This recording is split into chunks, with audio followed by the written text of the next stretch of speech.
প্রতিষ্ঠিত বড় রাজনৈতিক দলগুলোকে কঠিন বার্তা দিলেন সমন্বয়ক হাসনাত আব্দুল্লাহ। চমৎকার আলাপ। এই আলাপটা জনপরিসরে আমাদের করতে হবে, আমাদের মুরব্বীদেরকে স্মরণ করিয়ে দিতে হবে। হাসনাত আব্দুল্লাহ এই প্রশ্ন, এই আলাপ তুলেছেন। আমাদের বারবার বলতে হবে, সকাল সন্ধ্যা, ঘরে বাইরে, চায়ের দোকানে, স্কুল কলেজ, শিক্ষা প্রতিষ্ঠানে, সব জায়গায়, রাজনৈতিক আলোচনায়, টকশোতে। চমৎকার প্রশ্ন। বাচ্চারা জীবন দেয় আর মুরব্বীরা পথ ভাগাভাগি করেন, হাসনাত আব্দুল্লাহ। দেখেন, কিছুদিন আগে মির্জা আব্বাস একটা কথা বলেছিলেন যে বাপের চাইতে বেশি বুঝলে কিন্তু অবস্থা খারাপ হবে। এমনি তরুণদেরকে তুচ্ছ তাচ্ছিল্য করেছেন, কটাক্ষ করেছেন, কিন্তু বাস্তবতাটা কি? আমার দেশের তরুণরা, ছোট ছোট ছেলেরা জীবন দিয়েছে, 2000-এর মতো শিক্ষার্থী জনতা জীবন দিয়েছে। আর মুরব্বীরা কি করেছে? কতজন মুরব্বী জীবন দিয়েছে? খুব কম। গুলির সামনে বুক পেতে দিয়েছে কারা? তরুণরা, বাচ্চারা। কিন্তু যখন পদ পদবি, ক্ষমতা, হিসাব নিকাশ আসে, তখন বাচ্চাদের মধ্য থেকে কয়েকজন নেওয়া হয়েছে, তীব্র আপত্তি। এখন আর নেওয়া হচ্ছে না। এবং বড় বড় পদ পদবি, আপনি যদি রাষ্ট্রদূত বলেন কিংবা আরো অন্যান্য যত পদ আছে, এগুলো কিন্তু সব প্রতিষ্ঠিত রাজনৈতিক দলগুলো ভাগাভাগি করে নিয়েছে। কোথাও 60-40 বিএনপি জামাত, আপনি অ্যাটর্নি জেনারেল, সহকারী অ্যাটর্নি জেনারেল, অতিরিক্ত attorney general, tribunal chief prosecutor থেকে শুরু করে যত জায়গায় যান, বিএনপি জামাত ভাগ বাটোয়ারা করে নিয়েছে।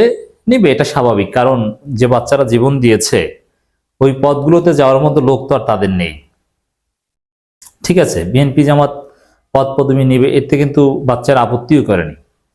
কিন্তু যখন সে বাচ্চাদেরকে ছোট করে কথা বলা হয় যে বাপের চেয়ে বেশি বোঝা যাবে না, বাপ তো জীবন দিতে আসেনি, বা বাপ তো জীবন দিতে বলেও নি। বাপ তো বলেছে যে আমরা সরাসরি জড়িত নই। কিন্তু বাচ্চারাই কিন্তু আগ বাড়িয়ে 1 দফা ঘোষণা করেছে, 9 দফা ঘোষণা করেছে। আর এখন ভাগাভাগি তো করেছেই। এখন তারা খুব দ্রুত নির্বাচনের মাধ্যমে ক্ষমতায় যেতে চায় এবং বাচ্চাদের কথায় ভ্যালু দিতে যাচ্ছে না। বাচ্চারা হাসিনার দোসর চুপ্পুকে সরাতে চায়, কিন্তু প্রতিষ্ঠিত রাজনৈতিক দল বিএনপি সরাতে চায় না। খুবই দুঃখজনক। এবং রক্ষা করে দিয়েছে। বাচ্চারা সেকেন্ড রিপাবলিক চায়, রাষ্ট্র সংস্কার চায়, বিএনপি সেকেন্ড রিপাবলিক ঘোষণা করতে দিচ্ছে না। সংবিধান বাতিল চায়, কিন্তু বিএনপি সংবিধান বাতিল করতে দিচ্ছে না। এই প্রশ্নগুলো আমাদের বারবার করতে হবে। জীবন দিবে বাচ্চারা, আর সেকেন্ড রিপাবলিক, সংবিধান বাতিল, এগুলোতে কোনো কিছুতে বাচ্চাদের কথা আপনারা রাখবেন না, আপনারা ঠেকিয়ে দিবেন, সবকিছু চালাবেন আপনারা আপনাদের মতো। বাচ্চাদের জীবনে কোনো দাম নেই। বাচ্চারা জীবন না দিলে 2029 সাল আগে নির্বাচনের কথা মুখে আনতেন? কখনোই না। আপনাদের এই কৃতজ্ঞতার বোধ থাকা দরকার। আর এই কৃতজ্ঞতা বোধ না থাকলে ইতিহাস আপনাদেরকে ক্ষমা করবে না। আপনাদের পরিণতি অত্যন্ত ভয়াবহ হবে। বিপ্লবে বাচ্চারা গুলির সামনে জীবন দেয় আর মুরব্বীরা পথ ভাগাভাগিতে মেতে উঠছেন বলে মন্তব্য করেছেন বৈষম্যবিরোধী ছাত্র আন্দোলনের আহ্বায়ক হাসনাত আব্দুল্লাহ। একমত, শতভাগ একমত আমি। হাসনাত আব্দুল্লাহ বলেন, বাচ্চারা গুলির সামনে জীবন দেয় আর বিপ্লবের মুরব্বীরা পথ ভাগাভাগি করেন। পাঠ্যপুস্তকে মুক্তিযুদ্ধ সহ জাতীয় অর্জনকে একজন একক অবদান হিসাবে তুলে ধরার অপপ্রয়াস থেকে সরে আসার আহ্বান জানিয়ে হাসনাত বলেন, পাঠ্যপুস্তকে শেখ মুজিবুর রহমান ও তার পরিবারের অতিরঞ্জন প্রশংসার ফলে তার অতি বিরক্তির উদ্রেক হয়েছে। এখন সেই পাঠ্যপুস্তক বা সব জায়গায় শেখ মুজিবকে যেরকম অতিমাত্রায় স্থান দেওয়া হয়েছে, বিএনপি সম্ভবত জিয়াউর রহমানকে অতিমাত্রায় স্থান দিতে চায়। এই কারণে শেখ মুজিবের ছবির পক্ষে বিএনপি অবস্থান নিয়েছে। শেখ মুজিবকে বিএনপি নেতা এখন মহান নেতা বলে প্রচার করা শুরু করছে, কারণ বিএনপি মনে করছে শেখ মুজিব থাকলে পাশাপাশি জিয়াউর রহমানকে ওইভাবে বসানো যাবে, আর শেখ মুজিব না থাকলে জিয়াউর রহমান মাইনাস হয়ে যাবে। এই ভয় বিএনপির আছে। হাসনাত বলেন, তরুণরা শুধু ইতিহাসের পাঠক নয়, এবার ইতিহাস সৃষ্টি করেছে। তাই ইতিহাসে যার যে অবদান পাঠ্যপুস্তকে তা যথাযথভাবে তুলে ধরতে হবে। এটা তারা বুঝিয়েছেন শিক্ষার্থী জনতার 24-এর বিপ্লবকে, গণ অভ্যুত্থানকে পাঠ্যপুস্তকে স্থান দিতে হবে, যেটা জামাত ইসলামীও বলেছে। পাঠ্যপুস্তকে যদি 24-এর গণ অভ্যুত্থানে স্থান দেওয়া হয়, তাহলে বাংলাদেশ তারুণ্য ভিত্তিক বাংলাদেশের দিকে এক ধাপ এগিয়ে যাবে। দর্শক, এভাবেই বিভিন্ন বার্তা দিচ্ছেন যে তরুণদেরকে একটু স্নেহ করেন, সম্মান করেন, তাদের অবদানকে স্বীকৃতি দেন। এই আহ্বানটা হাসনাত আব্দুল্লাহ মূলত জানাচ্ছেন।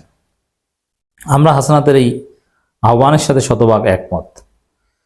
দর্শক, একই সাথে বিএনপির একটা বিষয় আমরা একটু আলোচনা করতে চাই। পুলিশ সংস্কার প্রস্তাবনা প্রস্তুত করেছে বিএনপি।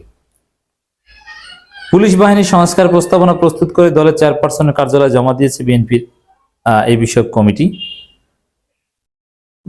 প্রস্তাবনাটি জমা দেওয়ার নির্ধারিত 2 দিন আগেই জমা দিয়েছে, 14 তারিখ। দলের স্থায়ী কমিটির সদস্য হাফিজ উদ্দিন আহমেদের নেতৃত্বে 6 সদস্যের এই কমিটি গঠন করে বিএনপির ভারপ্রাপ্ত চেয়ারম্যান তারেক রহমান। কমিটিতে সদস্য সচিব করা হয় সাবেক ডিআইজি খান সাইদ হাসানকে। অন্য সদস্যরা সাবেক আইজিপি মোহাম্মদ আশরাফুল হুদা, সাবেক স্বরাষ্ট্র সচিব এস.এম. জহুরুল ইসলাম, সাবেক আইজিপি আব্দুল কাইয়ুম, সাবেক এসপি আনসার উদ্দিন খান পাঠান।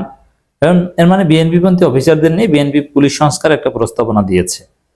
ঠিক আছে, বিএনপিকে ধন্যবাদ জানাই, কিন্তু একটা প্রশ্ন আমরা ছুড়ে দিতে চাই।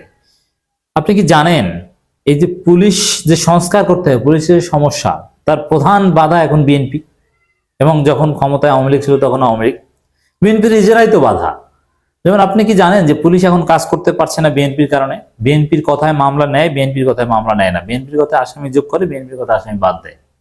বিএনপির কথায় তদন্ত প্রতিবেদন তৈরি করে, বিএনপির কথায় তদন্ত প্রতিবেদন ঘুরায়। এর মানে এই বিএনপিকে থানা ভয় পায়। অতএব বিএনপি পুলিশ সংস্কার কি প্রস্তাবনা দিবে, আগে নিজেদের সংস্কার করুন, যে না বিএনপি থানায় প্রভাব বিস্তার করবে না। বিএনপির পদধারী বড় বড় নেতারা এই কাজ করছে, এবং কেউ কেউ সংবাদ সম্মেলনে অভিযোগ করছে যে পুলিশ আমাদের কথা শুনছে না, যদি 2-1 জায়গায় না শুনে। বিএনপি কেন পুলিশকে প্রভাবিত করতে যাবে? এই জায়গাটাকে তারা সংস্কার করুক, তারপরে তারা আসুক সংস্কার প্রস্তাব নিয়ে। যাই হোক দর্শক, হাসনাত আব্দুল্লাহর এই প্রশ্নকে আমরা সম্মান রেখে আমরা প্রশ্ন ছুড়ে দিতে চাই যে বাচ্চারা জীবন দিল, আর আপনারা সেই বাচ্চাদেরকে এখন অবমূল্যায়ন করছেন, এটা ঠিক হচ্ছে না।